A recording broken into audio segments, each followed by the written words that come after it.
Assalamualaikum warahmatullahi wabarakatuh.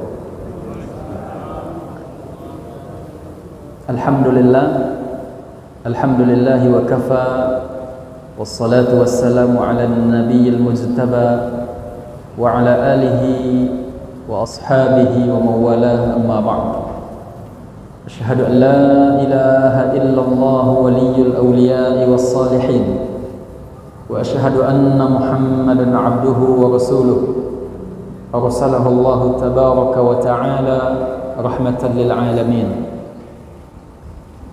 Ittaqullaha haqqa tuqatih wa la tamutunna illa wa antum muslimun. Yang sama-sama kita hormati pengurus masjid, Bapak, Ibu, kaum muslimin dan muslimat, sedang jemaah yang dimuliakan oleh Allah Subhanahu wa taala. Kembali kita bersyukur kepada Allah yang Maha Kuasa. Alhamdulillah, belum lama ini kita memasuki tahun baru Islam. Mengingatkan kita semua sebuah momentum, satu di antara tiga peristiwa terbesar selama sejarah dakwahnya Rasulullah sallallahu alaihi wasallam, yaitu hijrah. Kita bersyukur alhamdulillah masih dalam keadaan sehat. Insyaallah semangat untuk terus menapaki jalan keimanan, jalan hidayah yang telah Allah anugerahkan kepada kita. Salat dan salam kita hadiahkan untuk Rasulullah Muhammad sallallahu alaihi wasallam, nabi akhir zaman yang telah berjuang merubah kehidupan manusia dari lembah yang penuh dengan kejahilan. Saking jahilnya manusia, bangkai pun mereka makan. Zaman yang penuh dengan kezaliman, saking zalimnya manusia, anak-anak perempuan mereka bunuh dan mereka kubur hidup-hidup. Zaman yang penuh dengan kebiadaban, saking biadabnya manusia hari itu, manusia kehilangan norma kehidupan. Bicara keimanan, bicara kebenaran, pada zaman itu taruhannya adalah nyawa. Itulah yang ditempuh, dilalui oleh Rasulullah sallallahu alaihi wasallam bersama keluarga dan para sahabatnya, dan kelompok yang istiqomah mengikuti dakwah beliau akan terus ada sampai hari kiamat. Di dalam hadis yang sahih, Imam Muslim meriwayatkan hadis ini dalam Kitabul Iman dari Abu Hurairah radhiyallahu anhu, di mana Rasulullah sallallahu alaihi wasallam bersabda, "La tazalu ta'ifatun min ummati zahirina 'alal haqqi." Senantiasa akan tetap selalu ada sekelompok umatku, ta'ifah min ummati, tidak semua umat Nabi sallallahu alaihi wasallam, sekelompok di antara umatku zahirina 'alal haqqi.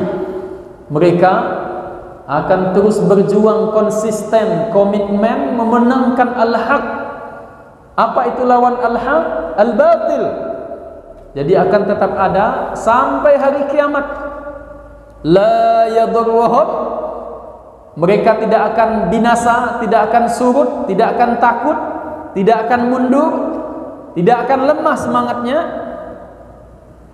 walaupun mereka dihina, dihalangi, dibunuh bahkan. Ini jaminan dari Rasulullah sallallahu alaihi wasallam. Mudah-mudahan kita yang hadir di masjid ini, Masjid Agung Al-Madani, ya. Itu nama masjid kita gini. Ya. Jangan lupa Bapak Ibu, Masjid Agung Al-Madani. Ya, dan aja. Termasuk ke dalam yang dimaksud oleh Nabi sallallahu alaihi wasallam dengan taifah. ya kelompok yang istiqomah tersebut. Amin amin ya rabbal alamin. Untuk lebih berkahnya pengajian kita sebagai edisi penyambung dari khutbah tadi Jumat, mari kita hadirkan hati-hati kita, kita ikhlaskan niat-niat kita, bertawajjuh mengharapkan ridha Allah Subhanahu wa taala, karena kita sedang berada di tempat yang paling mulia, yaitu masjid. Kita sedang berada di tengah suasana yang paling mulia, yaitu mentadabburi ayat-ayat Allah Subhanahu wa taala. Dalam banyak hadis Rasulullah sallallahu alaihi wasallam mengabarkan kepada kita betapa mulianya posisi orang yang menuntut ilmu. Di antara hadis yang sahih, kata Nabi sallallahu alaihi wasallam, "Man yuridillahu bihi khairan yufaqihuhu fid din." Siapa yang Allah inginkan kebaikan kepada seorang hamba, maka hamba itu akan difaqihkan dalam urusan agamanya, dimudahkan untuk menuntut ilmu, mengenal Allah, mendalami Al-Quran. Dalam Al-Quran juga disebutkan, katakanlah wahai Muhammad, apakah sama orang yang mengetahui, orang yang berilmu dengan orang yang tidak berilmu? Tidak sama. Maka beruntunglah seorang muslim di tengah kesibukan dia mencari dan diburu oleh dunia, mereka masih menyempatkan, menspesialkan waktunya untuk menghadiri majlis-majlis ilmu. Man salaka tariqan yaltamisu fihi ilman, siapa yang menempuh sebuah jalan, kata Nabi sallallahu alaihi wasallam, dengan maksud menuntut ilmu, sahalallahu lahu bihi tariqan ilal jannah. Sesungguhnya langkah yang kita gerakkan ke masjid ini, menghadiri majlis ilmu, itu adalah salah satu cara Allah untuk memudahkan langkah kita nanti untuk masuk surga. Untuk itu Bapak Ibu, kita lanjutkan pengajian kita dengan sama-sama membaca Bismillahirrahmanirrahim. Bapak Ibu dimuliakan oleh Allah, tadi dalam khutbah Jumat kita membahas tentang akhir dari kehidupan orang yang zalim. Kita sebutkan salah satu hadis dalam Sahih Bukhari dari Abi Musa al-Ash'ari, sesungguhnya Allah Subhanahu wa taala, innallaha taala, ya, memperlambat, la yumli liz-zalim, ya.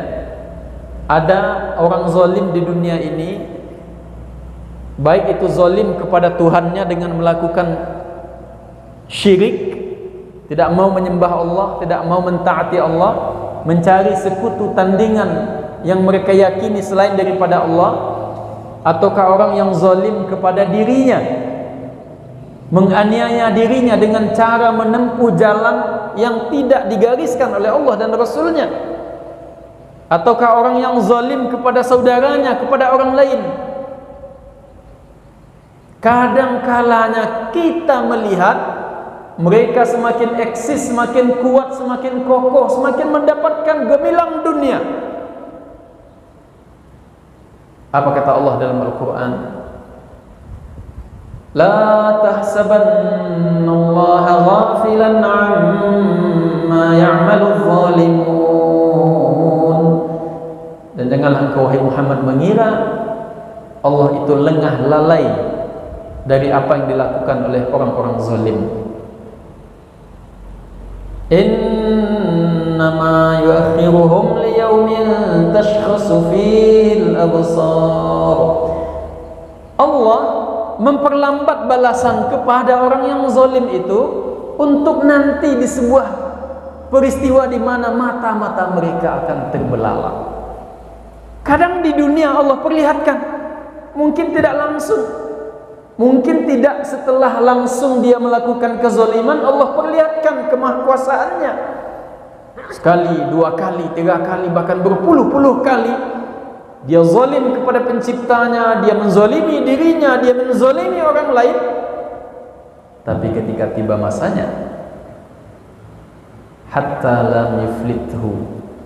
Ketika Allah sudah menentukan waktu kezalimannya disingkap, dibuka tabirnya oleh Allah Azza wa Jalla, maka sehebat apapun skenario manusia tidak akan mampu membendung, menutup rapat kezaliman yang dilakukan oleh mereka di dunia ini.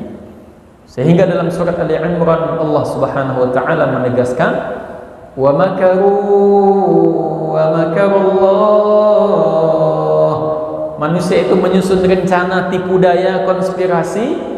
Allah juga punya makar. Wallahu khairul makirin.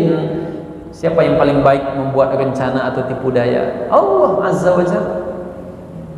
Bapak Ibu dimuliakan oleh Allah Subhanahu wa taala, kita coba sampaikan beberapa ayat dalam surat An-Nahl 120, 121,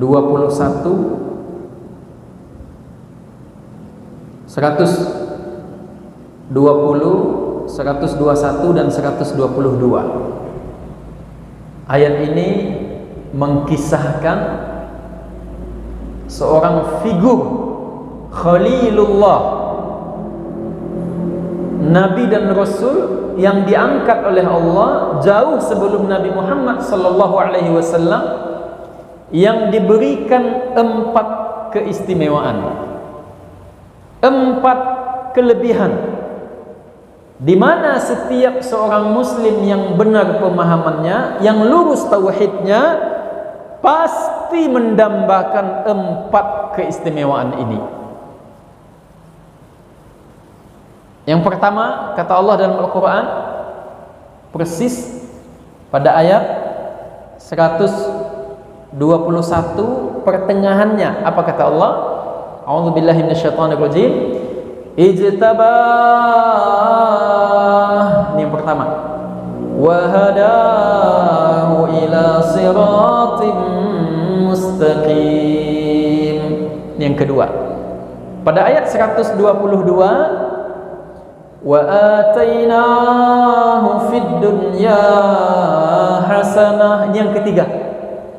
Wa innahu fil akhirati laminas salihin. Ini yang keempat. Artinya apa Bapak Ibu? Ijtabah, Allah pilih hamba tersebut menjadi hamba yang terbaik. Dengan apa? Salah satunya diangkat menjadi Rasul, bahkan dijuluki dengan Abul Anbiya, bapak sekalian Nabi. Secara fitrah awak Bapak Ibu, apapun pekerjaan kita, kita ingin menjadi orang terpilih di bidangnya. Coba Bapak Ibu perhatikan, ya, ilmuwan, berbagai macam spesialisasi yang ada di dunia ini, pasti mereka ingin terbaik di bidangnya. Olahragawan, atlet, bela diri, pasti di bidangnya dia ingin menjadi orang terbaik, orang terpilih. Pebisnis atau pedagang atau pengusaha, sebut saja bidang apa? Tambang, perkebunan, perdagangan, pasti naluri fitrahnya ingin menjadi orang terbaik di bidangnya. Termasuk politisi, aparatur sipil negara, mau di kementerian apapun, dia pasti ingin terbaik di mana mereka berada, ingin menjadi orang terpilih. Makanya manusia berlomba-lomba. Lalu pernahkah terlintas dalam hatinya ingin menjadi orang atau hamba terbaik di hadapan Allah? Kalau untuk menjadi orang terbaik di hadapan manusia, berbagai macam rekayasa, upaya dan langkah dilakukan, berbagai macam materi yang digelontorkan agar demi menjadi orang terbaik di bidangnya. Lalu sejauh mana manusia berusaha menjadi hamba terbaik di hadapan Allah? Nabi Ibrahim, kata Allah dalam Al-Quran, Inna Allah astafa Adam wa Nuhan wa ala Ibrahim. Sesungguhnya Allah memilih Adam, Nuh, dan keluarga Ibrahim. Ketika Allah sebut Ibrahim alaihissalam, dibawa dengan keluarga-keluarganya. Tapi ketika Allah sebut Nabi Adam dan Nabi Nuh, tidak dibawa dengan keseluruhan keluarganya. Inna Allah astafa Adama, sesungguhnya Allah memilih Adam, wa Nuha, dan Nuh, wa ala Ibrahim, dan keluarga Ibrahim. Artinya Bapak Ibu, di antara Nabi yang sukses dan Allah berikan kelebihan, keterpilihan langsung secara kolektif dengan keluarganya, Nabi Ibrahim, Rasul yang diutus sebelum Nabi SAW, Nabi Ibrahim. Apa buktinya? Nabi Ibrahim di usia 86 tahun baru Allah karuniakan seorang anak. Berpuluh-puluh tahun Nabi Ibrahim berdoa kepada Allah, Rabbi habli minas salihin. Ya Tuhanku, anugerahkan aku keturunan yang soleh. Bapak, Bu, Ibu, sehari tadi berapa kali berdoa? Ana nak minta dalam doa. Nabi Ibrahim diabadikan dalam Al-Quran di antara sekian doa dan permintaannya. Ternyata yang paling nyata disebutkan dalam Al-Quran, Nabi Ibrahim meminta keturunan yang soleh. Rabbi habli minas salihin. Barulah fabasyarnahu bighulamin halim. 86 tahun baru dianugerahkan seorang anak, seorang putra yang halim, lembut, pintar, cerdas, soleh, yaitu Nabi Ismail alaihissalam.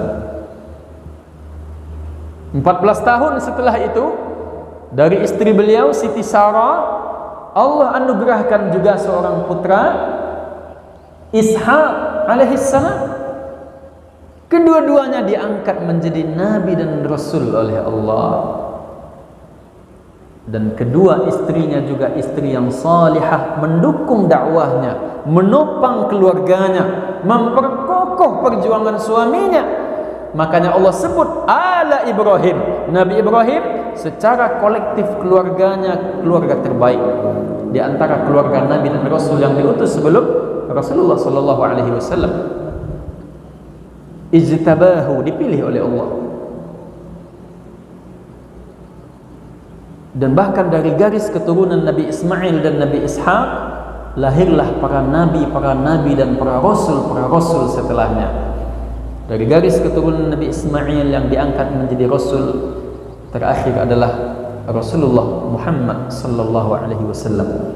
Ranji beliau menyambung nasabnya sampai kepada Nabi Ismail alaihi salam. Dan dari garis keturunan Nabi Ishaq lahirlah seorang nabi bernama Nabi Ya'qub alaihissalam. Dan dari keturunan Nabi Ya'qub alaihissalam lahirlah seorang rasul dan nabi bernama Yusuf alaihissalam. Dan dari saudara-saudara Nabi Yusuf alaihissalam, garis keturunan selanjutnya lahirlah Nabi Daud, Nabi Sulaiman, Nabi Musa, dan nabi-nabi lainnya. Dan dari garis keturunan Nabi Yusuf sebelum Nabi Muhammad dan Nabi Isa alaihissalam lahirlah Nabi Ilyas alaihissalam. Artinya Bapak Ibu, Nabi Ibrahim menjadi hamba terbaik, terpilih dan mulia di hadapan Allah Subhanahu wa taala. Dan ini menjadi naluri fitrah, cita-cita kita juga ingin menjadi hamba yang mulia, terpandang, terbaik di sisi Allah Subhanahu wa taala. Ketika tertancap orientasi tertinggi kita hanyalah pandangan Allah, maka apapun komentar manusia tidak akan membebani pikiran kita. Inilah rahasia kenapa para nabi dan rasul dihina, dicaci, dimaki, dibully, diperangi, bahkan dibunuh mereka tetap fokus dengan perjuangan yang diperintahkan oleh Rabb-nya, karena mereka fokus mengharapkan pandangan, penilaian, keterpilihan di hadapan Allah Subhanahu wa taala. Yang kedua, apa keunggulan Nabi Ibrahim kata Al-Qur'an? Wa hadahu ila siratim mustaqim. Setelah Allah pilih, Allah garansi, Allah jamin setiap saat sikap, ucapan, perbuatan, tindakan dari Nabi Ibrahim alaihissalam terus berada di atas hidayah Allah, jalan yang lurus. Kan ikut nak minta 7 kali sehari semalam minimal, ihdinas siratal mustaqim, ya Allah tunjuki kami jalan yang lurus. Siratal ladzina an'amta 'alaihim, yaitu jalan yang telah Engkau buktikan nikmat-Mu bagi mereka. Siapa orang yang telah Allah buktikan garisnya lurus, jalannya benar? Minan nabiyyin, yaitu para nabi, jalannya para nabi. Was-siddiqin, jalannya orang yang benar, orang yang lurus. Wasyuhada'i wassalihin, jalannya para syuhada yang terbukti sampai tetesan darah terakhirnya, sampai terakhir hembusan nafasnya, gugur di jalan Allah, membela agama Allah. Itulah jalan orang yang lurus. Wassalihin, jalan orang yang saleh, orang yang dekat dengan penciptanya. Nabi Ibrahim kata Allah, wahadahu ila siratim mustaqim. Setelah menjadi hamba Allah yang terpilih, Allah jamin Nabi Ibrahim itu berada di atas jalan yang mustaqim. Yang kedua. Yang ketiga kata Al-Quran, wa atainahu fid dunya hasanah, ayat 122. Setelah Allah pilih, Allah beri jalan yang lurus setiap saat dalam kehidupan beliau, dan kami berikan kepadanya hasanah fid dunya. Apa itu arti hasanah fid dunya? Di antara maknanya kata para ulama, kebaikan dunia, keberkahan dunia, kebahagiaan dunia. Kan ikon nak minta apa? Ya. Tapi ada manusia yang salah jalan, terlalu singkat orientasi dan tujuannya, sehingga dalam Al-Quran kata Allah, faminan nasi man yaqulu rabbana atina fid dunya, maka di antara manusia ada yang hanya fokus meminta kepada Tuhannya apa yang ada di dunia. Wa ma lahu fil akhirati min khalaq. Di dunia memang banyak mereka dapatkan, mungkin rumah yang megah, mungkin mobil atau kendaraan yang mewah, mungkin aset harta yang melimpah ruah, tetapi nanti di akhirat kata Allah, wa ma lahum fil akhirati min khalaq, mereka tidak dapat jatah kenikmatan. Untuk apa? Tapi orang beriman yang benar itu kata Allah, wa minhum man yaqulu rabbana atina fid dunya hasanah wa fil akhirati hasanah. Orang yang meminta kebaikan dunia dan kebaikan di akhirat. Nabi Ibrahim alaihissalam Allah berikan hasanah fid dunya, kebaikan, keberkahan, kebahagiaan dunia. Bukankah ini menjadi salah satu doa-doa kita kepada Allah? Dipilih menjadi hamba yang terbaik, diberikan jalan yang lurus atas hidayahnya, diberikan kebaikan, keberkahan, kebahagiaan dunia, dan yang terakhir yang keempat kata Allah, wa innahu fil akhirati laminas salihin, dan sesungguhnya Ibrahim itu nanti di akhirat dipastikan, lam litaukid laminas salihin, benar-benar dipastikan termasuk hamba-hamba kami yang saleh. dijamin masuk surga. Bapak Ibu ma'asyiral muslimin yang dimuliakan oleh Allah Subhanahu wa taala, tentu kita merefleksi pada ayat sebelumnya. Tadi kan pertengahan dari 121 sampai 122 ya. Lalu pertengahan ke atasnya mulai dari 120 sampai pertengahan 121, apa bunyi ayatnya yang mengantarkan Nabi Ibrahim alaihissalam mendapatkan 4 keistimewaan tadi? Apa amalannya? Apa sifat beliau? Apa karakter beliau semasa hidupnya? Allah sebutkan dalam Al-Quran. Yang pertama kata Allah dalam ayat 120, Inna Ibrahim kana ummah. Sesungguhnya Ibrahim itu kata Allah adalah ummah. Arti ummah itu Ustaz, Imam Ibnu Katsir rahimahullah dalam tafsirnya menjelaskan makna ummah dalam ayat ini adalah al-imamul ladzi yuqtada bihi. Nabi Ibrahim alaihissalam adalah seorang panutan, imam ya, yang dijadikan teladan dan cerminan dan layak dijadikan teladan dalam hidupnya. Itulah Nabi Ibrahim.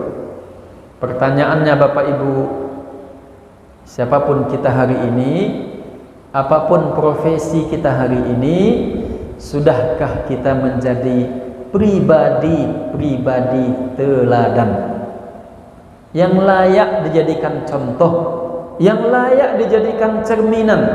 Karena krisis terbesar melanda bangsa kita, salah satunya bukanlah hanya krisis ekonomi yang selalu digembor-gemborkan, tetapi krisis keteladanan. Coba lihat, mohon maaf, berbagai macam instansi, mohon maaf, kalau tidak diisi oleh orang-orang teladan, sehebat apapun dia, setinggi apapun pendidikannya, setinggi apapun pangkat jabatannya, kalau tidak dijalankan oleh orang-orang teladan, pasti akan mendatangkan kezaliman, kemudaratan, kebobrokan.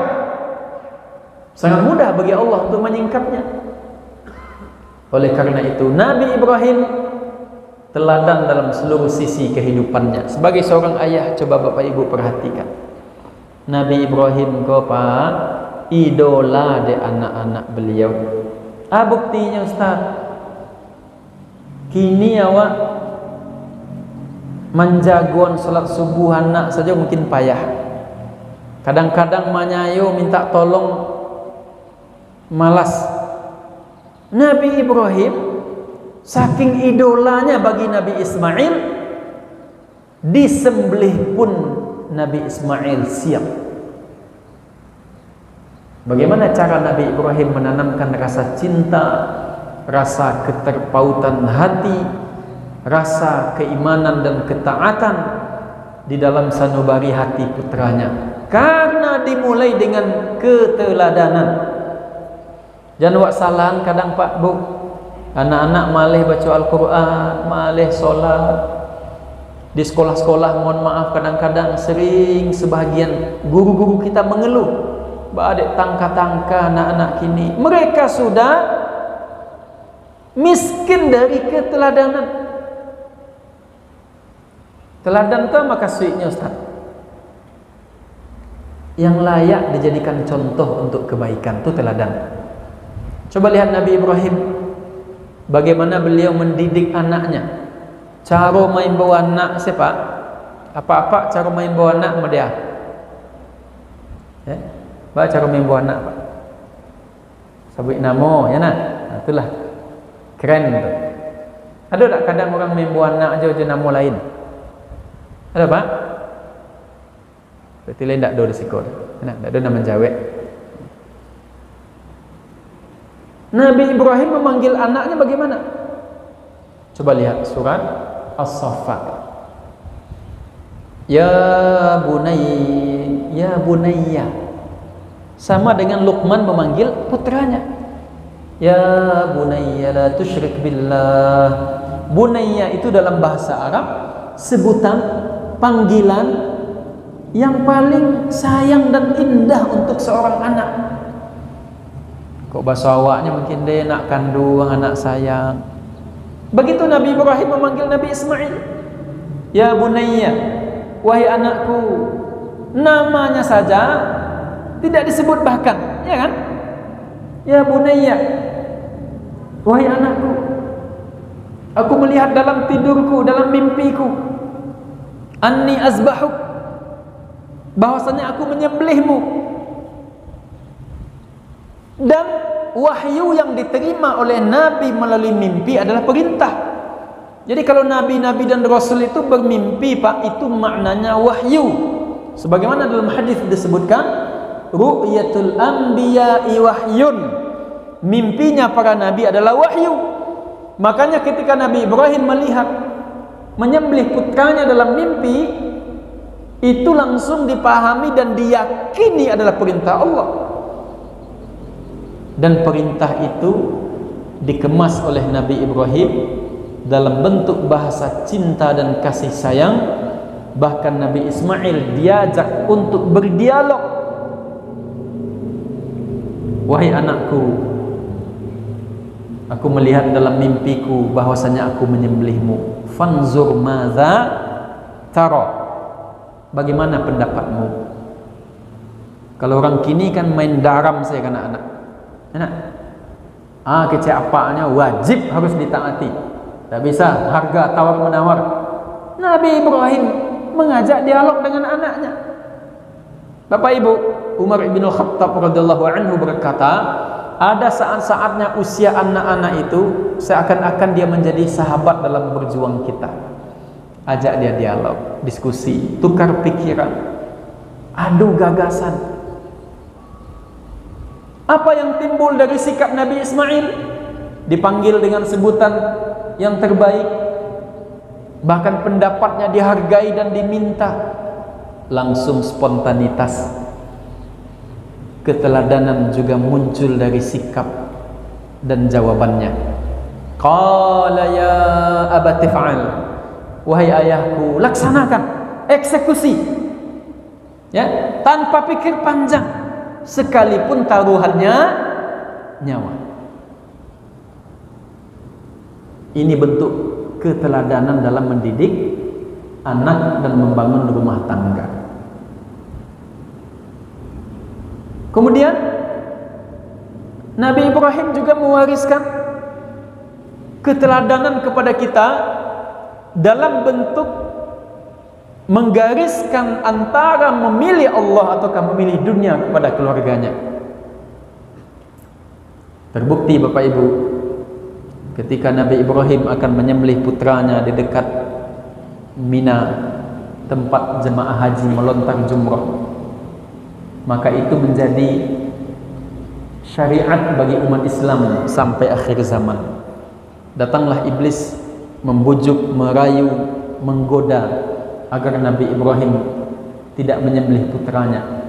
Siapakah yang datang hadir membawa kerikil-kerikil kecil untuk melontar iblis yang membujuk, merayu Nabi Ibrahim? Beliaulah Ummuna Siti Hajar alaihissalam. Istri beliau hadir di sisi Nabi Ibrahim, memperkuat, memperkokoh agar suaminya melaksanakan perintah Allah Subhanahu wa taala. Sehingga Nabi Ismail ketika menjadi seorang bayi ditinggalkan di lembah yang tandus, yang gersang, kota Mekah. Jangankan kehidupan, air pun tidak mengalir walaupun setetes. Jangankan manusia, rumput dan kayu pun tidak tumbuh. Tidak ada kehidupan, tidak ada manusia, tidak ada kawan, tidak ada tetangga. Di lembah yang gersang, tandus, bebatuan itulah Nabi Ibrahim diperintahkan oleh Allah untuk meninggalkan istri dan bayinya. Dalam rangka apa? Dalam rangka fi sabilillah. Bapak Ibu dimuliakan oleh Allah, muncul rasa kemanusiaan seorang istri perempuan bertanya kepada suaminya Nabi Ibrahim, atatrukuna biwadin ghairi dhi zar'in. Hadis sahih Bukhari, cukup panjang kisahnya.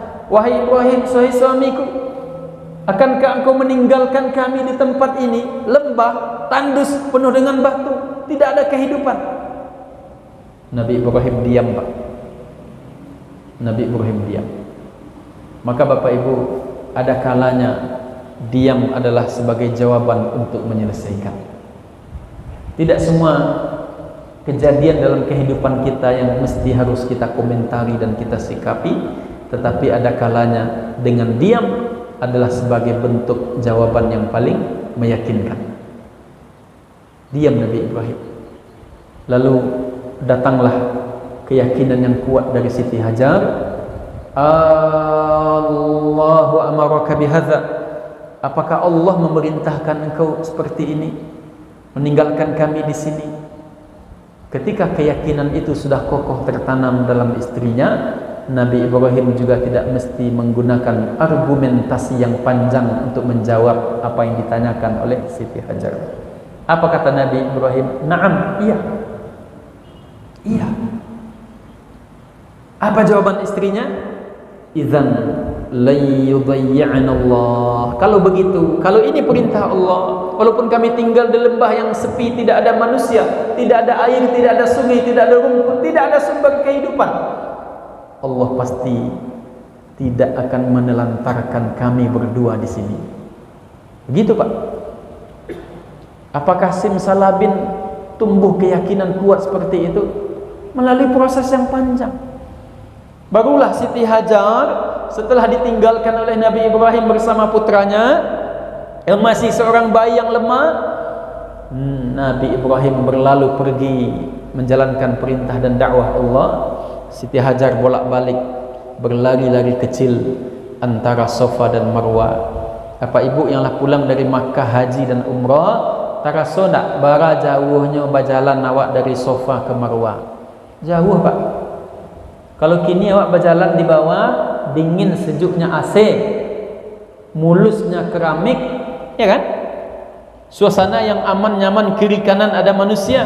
Dulu Siti Hajar berjalan sepi, tidak ada kehidupan, batunya tajam antara Safa dan Marwah, dalam kondisi tubuhnya belum terlalu kuat.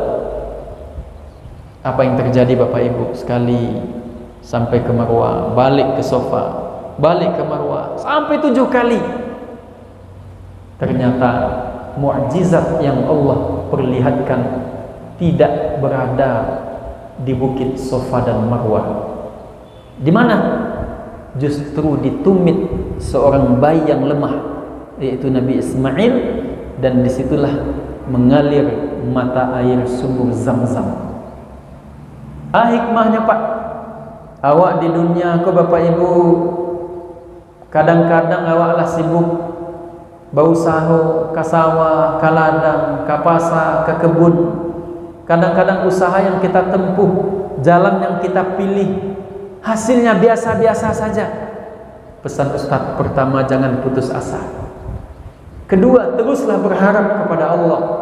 Ketiga, tetaplah yakin akan janji Allah. Mungkin bukan di situ rezeki kita, bisa saja nanti menunggu waktu yang tepat Allah akan kirim hikmah yang besar di balik apa yang mungkin tidak ada dalam penglihatan manusia. Siti Hajar berlari-lari kecil antara Safa dan Marwah, justru mukjizat rezeki yang Allah kirim datangnya dari tumit Nabi Ismail yang masih bayi waktu itu. Teladan. Jam berapa hari, Pak? Waktu jam berapa masuk dah? 32. Yang kedua, pertama tadi Nabi Ibrahim itu teladan. Inna Ibrahim kana ummah. Yang kedua, kata Allah dalam Al-Quran, setelah teladan, qanitan lillah, taat kepada Allah, ibadahnya kuat. Makanya Bapak Ibu jangan merasa cukup dengan ibadah wajib. Ma taqarraba ilayya 'abdi bi syai'in mimma aftaratuhu 'alaihi hatta bin nawafil. Kalau bisa ditambah dengan ibadah-ibadah sunnah. Jangan malih solat sunnah, Pak Bu, itu sebagai bonus tambahan untuk mengasah keimanan dan ibadah kita kepada Allah. Awak kadang malih solat sunat, sudah solat wajib, dan kecil solat sunat, zikir selidak kadang. Ibadah-ibadah sunnah itu sebagai penguat, penyempurna ibadah wajib kita. Apa ibadah solat yang paling dicintai oleh Allah setelah solat wajib? Ya, solat yang paling afdal ba'dal maktubati as-salatu fi jawfil laili, kata Nabi sallallahu alaihi wasallam, solat malam, tahajud. Kalau di Kamang Baru setahun berapa hari? Berapa hari PM? Samuan di Tanah Dontong nak. Berarti setiap ada siang, ada tak malamnya Pak? Ada malamnya. 300 ya 6. Kalau lupa jumlah setahun ya. 300 ya 6. 65 60. Beda-beda pendapat, beda-beda setahun di sekolah mensaji ke saya berbeda awak, ya tak? Jadi perbedaan ke Bapak Ibu tidak bisa dilak dalam kehidupan. Lasa pengajian awak berbeda juga memandang menghitung jumlah setahun. Setiap hari ada malamnya. Jangan sampai menyasar besok di hadapan Allah. Setiap malam tu ya betul-betul nikmati jolalok. Orang beriman yang benar pasti akan menghiasi malamnya dengan tahajud. Wa minal laili fatahajjad bihi nafilatan lak asa an yab'atsaka rabbuka maqaman mahmuda. Dan di antara sebahagian malam hendaklah kamu tahajud agar Allah angkat makammu menjadi makam yang mulia di sisi Allah. Kemudian kata Allah dalam Al-Quran, tatajafa junubuhum 'anil madaji'. Orang beriman itu lambungnya jauh dari tempat tidurnya. Apa maksudnya? Tidak lalu saya kerajanya malam dapat berusaha untuk solat tahajud, ibadah sunnah, termasuk solat sunat duha, solat sunnah wudu, ya, ibadah-ibadah sunnah. Ini baru dua. Pertama, teladan. Kedua, ibadah yang kuat. Ketiga, hanifah, lurus orangnya, tak pelin-pelan dah, ya, lurus, tegak lurus di atas kebenaran, keyakinan, keimanan dan tauhid. Yang keempat, walam yakum minal musyrikin, tidak terjangkit oleh virus syirik, ya. Orang syirik apa? Dipastikan mereka akan membawa berbagai macam ancaman, ya. Orang yang jauh dari Allah, tidak beriman kepada Allah, ya, tidak ada tuntunan bagi mereka. Tuntunan yang mereka ikuti keinginan dan hawa nafsunya. Yang kelima, syakirul li an'amih, senantiasa mensyukuri nikmat Allah. Inilah 5 sifat Nabi Ibrahim alaihissalam. Pertama, teladan. Kedua, ketaatan. Ketiga, lurus dalam kehidupannya atau jujur dan benar. Yang keempat, tidak berbuat syirik. Yang kelima, setiap saat senantiasa mensyukuri nikmat Allah. Barulah setelah 5 ini Allah berikan 4 keistimewaan, menjadi hamba yang terpilih, dituntun ke jalan yang lurus, diberikan kebaikan, kebahagiaan, ketentraman dunia. Yang keempat, di surga Allah pastikan menjadi penghuni tetap dalam kenikmatan Rabbnya. Wallahu a'lam. Mohon maaf Bapak Ibu, mungkin tidak bisa disambung setelah sholat Isya karena kami pergi takziah ke Simpang Kamang Baru, ya. Istri dari almarhum Uda yang paling tua telah berpulang ke rahmatullah seminggu yang lalu. Ada acara di rumah almarhumah. Mohon maaf Bapak Ibu, terima kasih banyak atas waktunya. Tadi kami baca cerita Jo Kakandang Boda Najib, masjid kita yang dulu namanya Masjid Raya Kamang Baru atau Masjid Agung Al-Madani, mari kita jadikan sebagai benteng umat kita. Masjidnya yang sangat megah, lokasinya yang sangat luas, terletak di titik yang sangat strategis, ya. Kami masih ingat Bapak Ibu bagaimana proses pembangunan masjid ini disupport melalui APBD Kabupaten Sejunjung, ya. Sudah lama. Mudah-mudahan seluruh pihak hamba Allah yang telah berkorban dengan uangnya, dengan pasirnya, dengan semennya, dengan keramiknya, dengan atapnya, dicatat oleh Allah sebagai amal ibadah, menjadi benteng umat kita. Makmurkanlah masjid ini dengan pengajian-pengajian, dengan ustaz-ustaz, dengan para ulama, sehingga generasi yang akan melanjutkan kehidupan kita menjadi generasi yang kuat, kuat keimanannya, kuat ekonominya, kuat pendidikannya, kuat fisiknya, dan itulah yang akan menjadi tameng atau benteng pertahanan umat dan bangsa kita ke depan. Banyak maaf Bapak Ibu, wallahu a'lam. Aqulu qouli hadza astaghfirullah li wa lakum. Kita tutup dengan doa kafaratul majlis. Subhanakallahumma bihamdik asyhadu an la ilaha illa anta nastaghfiruka wa natubu ilaik. Wassalamu alaikum warahmatullahi wabarakatuh.